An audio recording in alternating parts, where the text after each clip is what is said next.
ఇవాల్టి కథ పేరు జిత్తుల మారి తోడేలు. అడవిలో ఒక తోడేలు ఉండేది. అది మాంసం ముక్క తింటుండగా దాని నోట్లో ఒక ఎముక ఇరికింది. దాన్ని బయటికి తీయడానికి తోడేలు చాలా కష్టపడుతుంది, కానీ ఎముక మాత్రం బయటికి రావట్లేదు. దీంతో అది ఒక ఉపాయంతో కొంగ ముక్కు పొడవుగా ఉంటుందనే ఆలోచనతో కొంగ వద్దకు వెళ్ళింది. నా నోట్లో ఎముక ఇరిగింది కొంగ మామ, దీన్ని తీస్తే నీకు ఒక బహుమతి ఇస్తా అని ఆశ పెట్టింది.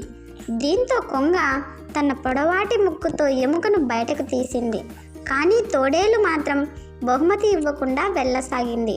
కొంగ వెంటనే నా బహుమతి ఏదని ప్రశ్నించింది. వెంటనే తోడేలు, నీ తల నా నోట్లో పెట్టినప్పుడు నేను కొరికేయకుండా వెనక్కి తీసుకొనిచ్చాను, అదే నేను నీకు ఇచ్చే బహుమతి అని సమాధానమిచ్చింది తోడేలు. అలా సమాధానమిచ్చి అక్కడి నుంచి వెళ్ళిపోయింది. ఓకే ఫ్రెండ్స్, ఈ కథ ద్వారా మనం తెలుసుకున్న నీతి ఏంటంటే, చెడు చేసే వారికి మంచి చేయాలని చూసినా వారు కృతజ్ఞత చూపించరు.